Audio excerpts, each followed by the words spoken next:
पर लौट के घर ना आए।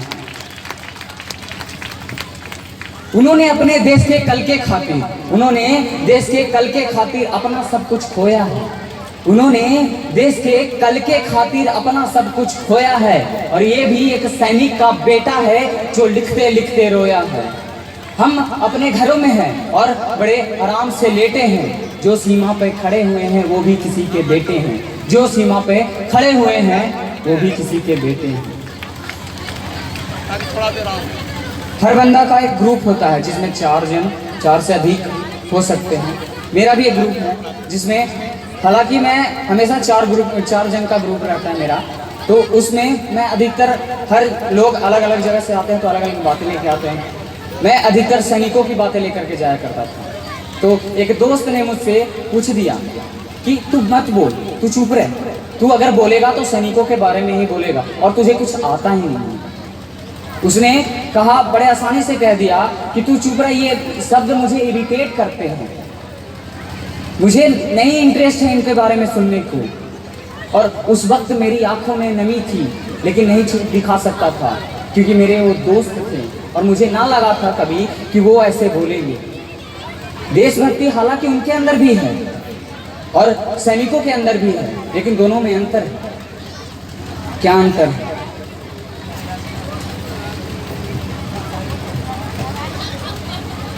कहते हैं कि एक सैनिक के बारे में बताता हूँ, हनुमंत थप्पा नाम था जिनका।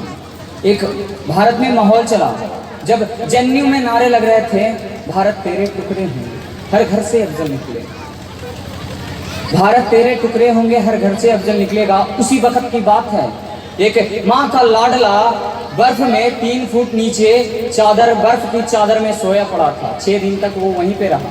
सच्ची घटना बता रहा हूँ, सच्ची घटना बता रहा हूँ। वो वहीं पे 6 दिन तक लेटा रहा।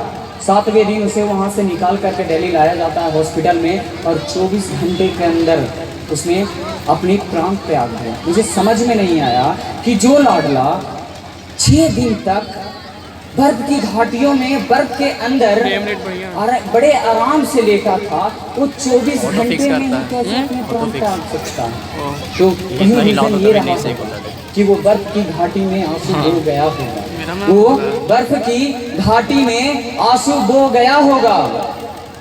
सितारा अंबर में टूटकर कहीं खो गया होगा।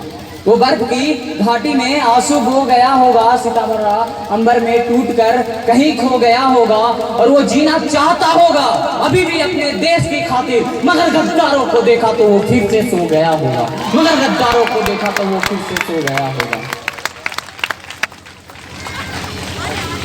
लोग कहते हैं कि मुसलमान जो होता है सच्चा देशभक्त नहीं हो सकता।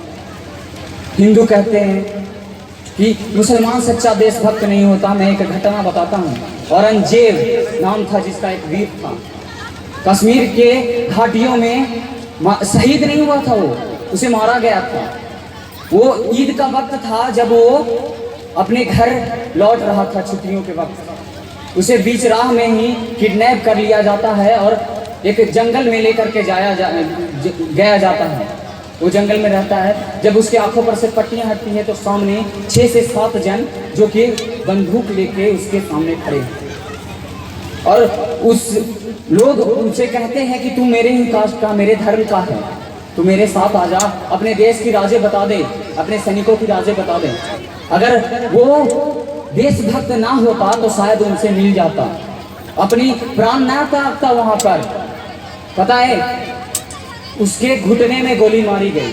पहले उसके घुटने में गोली मारी गई, उसके बाद उसकी गर्दन फाड़ दी गई, उसके बाद उसका एक खुरखी होता है, उससे उसका सीना से लेकर के कमर तक फाड़ दिया गया, अतड़ियां बाहर आ चुकी थी। और उस वक्त भी उसका खून का हर एक कतरा इनकलाब कह रहा था। और आप कहते हो कि एक मुसलमान सच्चा देशभक्त नहीं हो सकता? वो उसकी सांसें चल रही थी जब तक, तब उसकी आंखें भी निकाली गई थी, उसकी सांसें तब भी चल रही थी, जिंदा था। 3 घंटे, 3 से 4 घंटे तक तड़प तड़प के उसकी प्राण गई। अगर पहले बार में गोलियां मार दी जाती और दर्द से भी वो डर जाता तो वो उनके साथ मिल सकता था, मगर वो सच्चा दफन करना, मिट्टी तिरंगे का कफन देना। हमारे देश में एक माहौल चला जब श्री देवी जी का देहांत हुआ तो उन्हें तिरंगा कफन के रूप में दिया गया।